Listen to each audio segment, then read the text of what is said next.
اس لیے اللہ سبحانہ تعالیٰ کیا کہا؟ ایاک نعبد کہو، ایاک نعبد، صرف تیری ہی عبادت کرتے ہیں، صرف تیری ہی عبادت کرتے ہیں، یعنی ہر قسم کے الہ کی نفی ہو گئی۔ الہ الذی یستحق العبادہ، الہ ایسی ہستی کو کہتے ہیں جس کا حق ہو کہ اس کی عبادت کی جائے، واجب الوجود اور مستحق کی عبادت ہے۔ دلائل میں سے ایک دلیل صرف اس وقت پیش کر کے قیامت تک کے لیے ان کو دعوت دے رہا ہوں جواب کی، مگر جس میں ایک ہمارا بھائی ہے جو اپنے عقیدے کا دفاع کرتے ہوئے یہ بات کہہ رہے ہیں کہ سوچیں جواب دے، اور یہاں سے لے کر نجد کی اعلیٰ اتھارٹی تک سب کو یہ دعوت ہے کہ اس کا جواب دے۔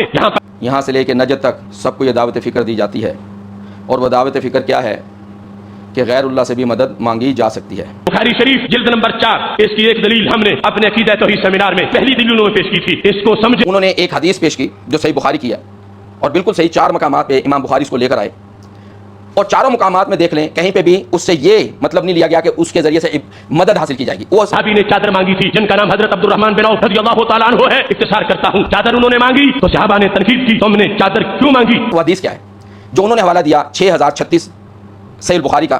وقد عرفت انه لا يسأل شيئا فيمنعه۔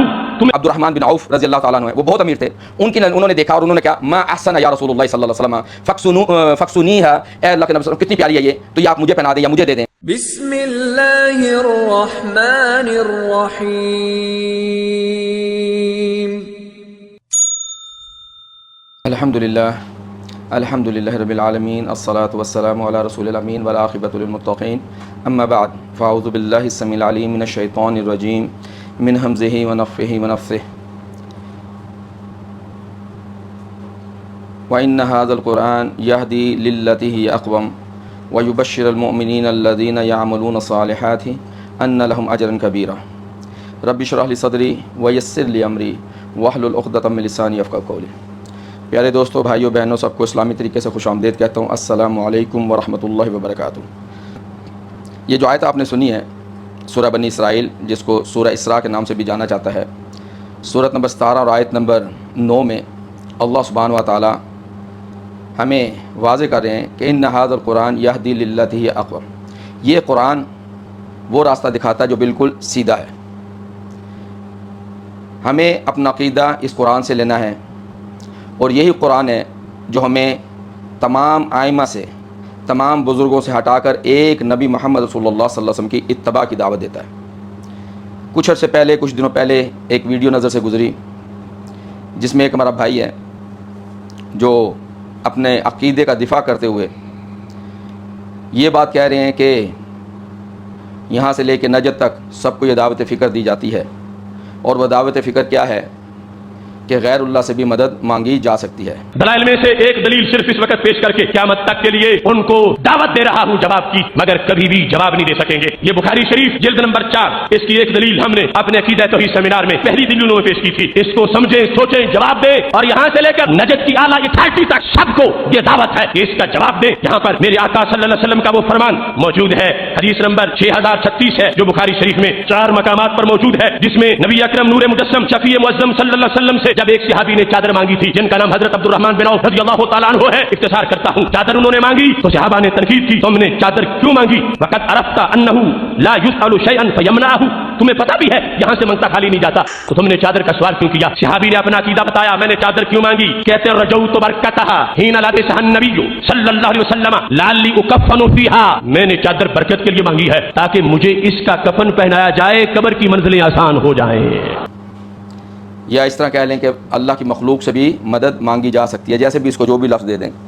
تو ایک لمبی چوڑی انہوں نے تمہید باندھی جس میں انہوں نے یہ بھی کہا کہ غوث، داتا، یہ سارے اردو کے نام ہیں، تو ان سے ہمارے عقیدے میں فرق نہیں پڑتا، مانگا غوث اور داتا جو دینے والا ہے، تو یہ جو نا اگر ایسا ہوتا تو جو ہمارا کلمہ ہے اس میں لا الہ الا اللہ کی بجائے یہ بھی ہو سکتا تھا لا الہ الا الرحیم، جیسے اللہ سبحانہ و تعالیٰ نے محمد رسول اللہ صلی اللہ علیہ وسلم کو رحیم کہہ کر بھی پکارا ہے۔ اور پھر بیچ میں سورہ توبہ کی جو سیکنڈ لاسٹ آیت ہے جس میں اللہ سبحانہ تعالیٰ کہہ رہے ہیں وبالمؤمنین رؤوف الرحیم، تو کہتے ہیں یہاں پہ اللہ کے نبی صلی اللہ علیہ وسلم رحیم ہے، تو یہاں پہ اگر ایسا ہوتا تو ہم لا الہ الا اللہ کے ساتھ الرحیم بھی لگا دیتے اور ایسے بہت کچھ لگا دیتے۔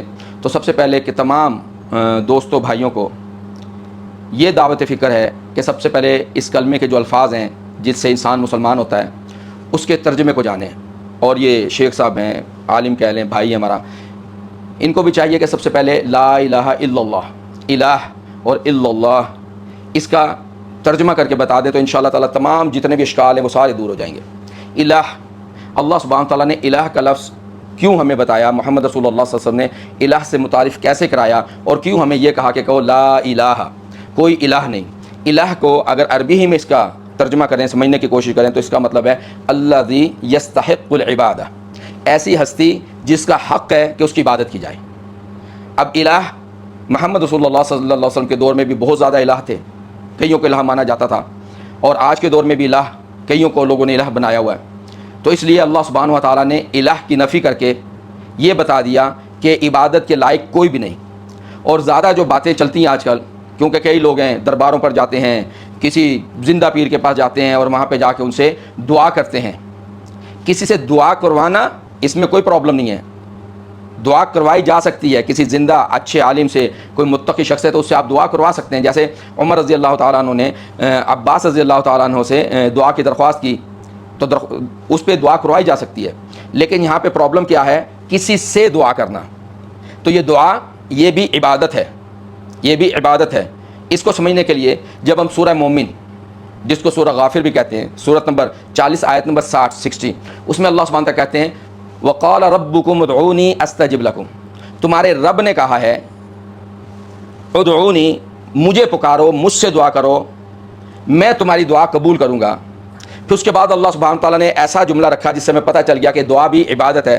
پھر اللہ سبحانہ تعالیٰ کہتے ہیں الذین یستکبرون عن عبادتی سیدخلون جہنم داخرین، وہ لوگ جو میری عبادت سے تکبر کرتے ہیں، یعنی مجھ سے نہیں مانگتے، مجھ سے دعا نہیں کرتے، میں ان کو جہنم میں ذلیل و خوار کر کے داخل کروں گا، ذلیل و خوار کر کے داخل کروں گا۔ تو دعا یہ عبادت ہے، اور دعا کس سے کرنی ہے؟ اللہ سے کرنی ہے۔ مانگنا کس سے ہے؟ اللہ سے مانگنا ہے۔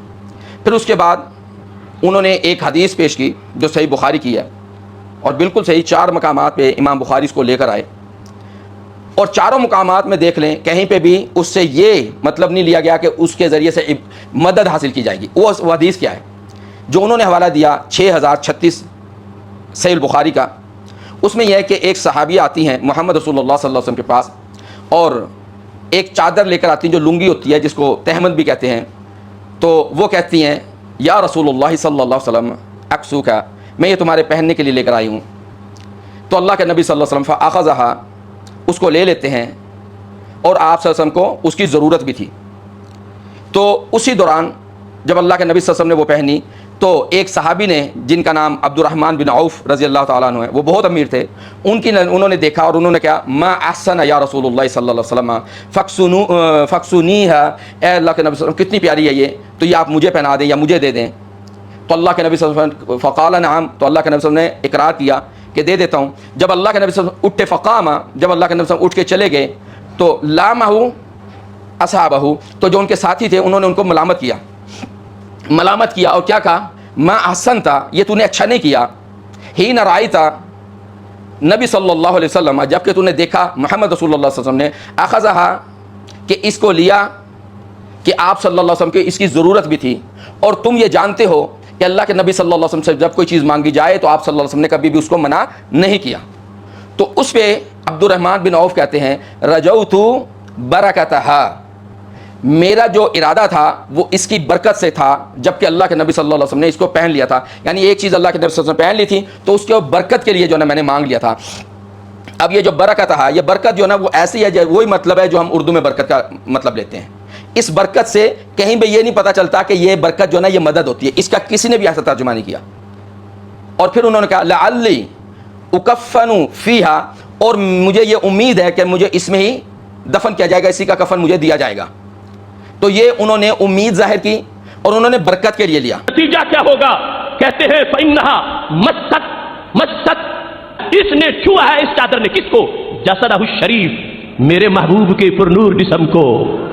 مَسَّتْ جسدہ الشریف، اس نے میرے نبی علیہ السلام کا پرنور جسم چھوا ہے، تو کیا ہوگا؟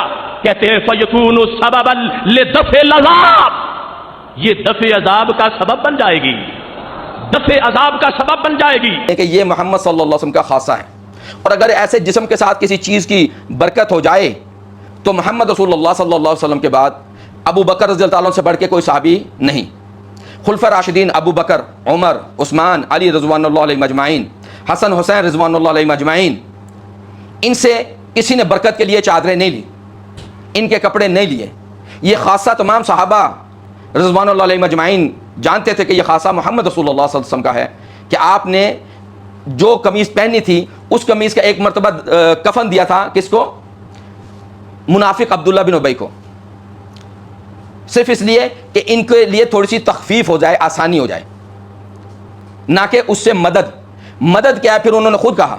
اور ایک اور بات جو انہیں چاہیے کہ عام عوام کو بتائیں کہ برکت کا مطلب کیا ہوتا ہے. برکت ایسی چیز کو کہتے ہیں جو ایسی خیر اور بھلائی جو حواس خمسہ میں نہ آئے، ایسی خیر اور بھلائی جو حواس خمسہ میں نہ آئے. جیسے ہم کہتے ہیں اللہ تجھے برکت دے، اللہ تجھے برکت دے. جب کسی کا نکاح ہوتا ہے تو ہم اس کو دعا دیتے ہیں کہ اللہ تم دونوں کو برکت دے. تو برکت اور مدد میں علیحدہ علیحدہ ہے.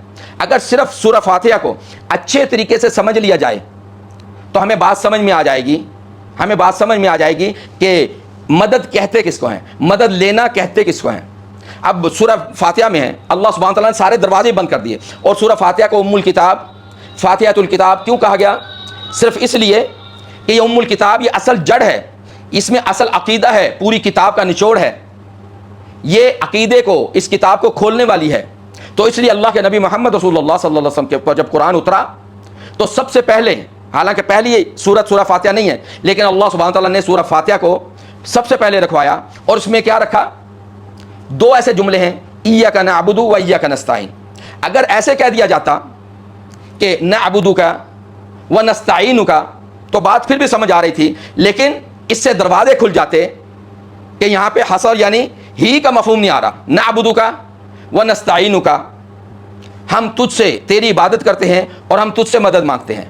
لیکن کاف جو مفعول ہے اس کو لے کر آئے فعل اور فاعل سے پہلے، تو اس سے کیا ہوتا ہے؟ ہی کا مفہوم آ جاتا ہے. اس لیے اللہ سبحانہ تعالیٰ کیا کہا؟ ایاک نعبد کہو، ایاک نعبد، صرف تیری ہی عبادت کرتے ہیں، صرف تیری ہی عبادت کرتے ہیں. یعنی ہر قسم کے الہ کی نفی ہو گئی. الہ الذی یستحق العبادہ، الہ ایسی ہستی کو کہتے ہیں جس کا حق ہو کہ اس کی عبادت کی جائے، کسی ایسی چیز کا حق کہ جس کی عبادت کی جائے. الہ کسی کے ساتھ بھی لگا سکتے ہیں، بت کے ساتھ بھی لگا سکتے ہیں، اپنے نفس کے ساتھ بھی لگا سکتے ہیں، اپنے نفس کے ساتھ بھی لگا سکتے ہیں. جیسے اللہ سبحانہ و تعالیٰ نے سورہ فرقان میں بھی، اور اس کے بعد سورہ فرقان آیت نمبر 43، اور اس کے بعد سورہ جاسیہ میں بھی اللہ سبحانہ و تعالیٰ کیا کہتے ہیں؟ وہاں پہ بتاتے ہیں کہ نفس بھی الہ ہو سکتا ہے. ارأیت من اتخذ الہہ ہواہ، کیا تو نے ایسے شخص کو دیکھا نبی صلی اللہ علیہ وسلم جس نے اپنے نفس کو اپنا الہ بنا لیا؟ اسی اللہ سبحانہ تعالیٰ ہر قسم کے الہ کی، یعنی ہر قسم کی ہر ایسی چیز کی نفی کر دی جس کو الہ سمجھا جائے، جس کی عبادت کی جائے. اس لیے اللہ سبحانہ تعالیٰ کا یہ کہو ایاک نعبد، صرف تیری ہی عبادت کرتے ہیں، یعنی تجھے سے دعا مانگتے ہیں، تجھے سے مدد مانگتے ہیں. دعا بھی عبادت ہے، جیسے ہم نے سورہ غافر یا سورہ مومن بھی کہتے ہیں اس کو، اس کی آیت نمبر 60 میں ہم نے دیکھ لیا کہ دعا یہی عبادت ہے. پھر کیا کہا؟ ایاک نستعین، صرف تجھ ہی سے مدد مانگتے ہیں. جب یہ لفظ آ گیا صرف تجھ ہی، حسر پیدا ہو گیا، ہی آ گیا، تو اس کے بعد اب ہم کیسے بہانے تلاش کریں گے کہ یہ بھی ہو سکتا ہے، یہ بھی ہو سکتا ہے؟ تو شیخ صاحب کو یا عالم صاحب جو بھی ہیں، ان کو چاہیے کہ لوگوں کو سورہ فاتحہ بتا دیں، آپ کا کام پورا ہو جائے گا. پھر انہوں نے کہا کہ جی دیکھیں یہاں پہ برکت، پھر برکت کو ایک دو علماء کے وہ لے کر آئے. کوئی بھی عالم ہو میرے محمد رسول اللہ صلی اللہ علیہ وسلم کے برابر نہیں ہو سکتا. محمد رسول اللہ صلی اللہ علیہ وسلم نے جب عبداللہ ابن عباس کو، اور انہوں نے اس کو کس طریقے سے اس حدیث کو بیان کیا جو ترمذی میں ہے، اس میں اللہ کے نبی محمد صلی اللہ علیہ وسلم کچھ نصیحتیں کرتے ہیں عبداللہ ابن عباس رضی اللہ تعالیٰ عنہ کو. وَإِذَا سَأَلْتَ فَاسْأَلِ اللَّهِ، جب تو کوئی چیز مانگے تو اللہ سے مانگ. وَإِذَا اسْتَعَنْتَ، اور یہاں پہ برکت نہیں ہے، وَإِذَا اسْتَعَنْتَ، جب تو مدد مانگے فَاسْتَعِن بِاللَّهِ، تو اللہ سے مدد مانگ، تو اللہ سے مدد مانگ. برکت اور چیز ہے، مدد اور چیز ہے. اللہ میرے مال میں برکت دے، اللہ تیرے مال میں برکت دے، تو یہ میں مدد نہیں مانگ رہا، یا میں کسی کو مدد نہیں دے رہا، بلکہ میں اس کو برکت کی دعا دے رہا ہوں، برکت کی دعا دے رہا ہوں. مانگنا صرف ایک اللہ سے ہے. اللہ سبحانہ و تعالیٰ نے کیوں یہ الہ رکھا؟ اللہ چاہتے تو جیسے یہ مولانا صاحب کہہ رہے ہیں کہ لا الہ الا اللہ کی جگہ کچھ بھی، تو لا الہ الا اللہ کی جگہ لا الہ الا الوہاب بھی ہو سکتا تھا، دینے والا، وہاب اللہ کی ذات ہے، لیکن اللہ سبحانہ و تعالیٰ نے ہر قسم کی شرک کی جڑ کو کاٹا اور الہ رکھا. اور جو علماء ہیں، صاحب علم ہیں، وہ جانتے ہیں الہ کے ساتھ الف اور لام تعریف اس کو رکھا، اسی الہ کو پھر اللہ کیا، یعنی تمام الہ کی نفی کر کے ایک الہ جو اللہ ہے اس کی طرف آگے. جیسے رحیم، جب الرحیم ہوگا، جیسے بسم اللہ الرحمن الرحیم، یہ الرحیم جو آئے گا تو یہ صرف اللہ سبحانہ و تعالیٰ کی طرف ہوگا، یہ صرف اللہ سبحانہ و تعالیٰ ہو سکتے ہیں. الرؤوف صرف اللہ سبحانہ و تعالیٰ ہیں، الوہاب صرف اللہ سبحانہ و تعالیٰ ہیں. اس لیے لوگوں کو اپنی آئیڈیالوجی دینے کی بجائے کوشش کریں کہ قرآن کے قریب لے کر آئیں، قرآن کو اپنی نظر سے پڑھیں، اس میں دیکھیں کہ اس ترجمے میں کہیں پہ بھی آپ کو یہ نہیں ملے گا کہ ایاک نعبد و ایاک نستعین کا یہ ترجمہ کیا گیا ہو کہ تیری عبادت کرتے ہیں، تجھ سے مدد مانگتے ہیں. نہیں، وہاں پہ آپ کو ملے گا صرف تیری ہی عبادت کرتے ہیں اور تجھ ہی سے مدد مانگتے ہیں. کیونکہ یہ جو کاف پہلے آیا، ایا کا کوئی مطلب نہیں ہوتا، ایا صرف اٹیچ ضمیر ہے، اس کو اٹیچ کیا جاتا ہے. ایا کا یہ کیوں لائے پہلے؟ صرف اس لیے تاکہ ہی کا مفہوم آ جائے. ہر قسم کی عبادت، ہر قسم کی مدد کو کاٹ دیا، صرف اللہ ہی کی عبادت اور صرف اللہ ہی سے مدد. اللہ سے دعا کرتے ہیں ربنا لا تزغ قلوبنا بعد اذ هديتنا وهب لنا من لدنك رحمة انك انت الوهاب. ربنا لا تزغ قلوبنا، اے اللہ تمہارے دلوں کو اب ٹیڑھا مت کرنا اس کے بعد کہ تو نے ہدایت دے دی. وهب لنا من لدنك رحمة، اور تو دے ہمیں اپنی طرف سے رحمت دے.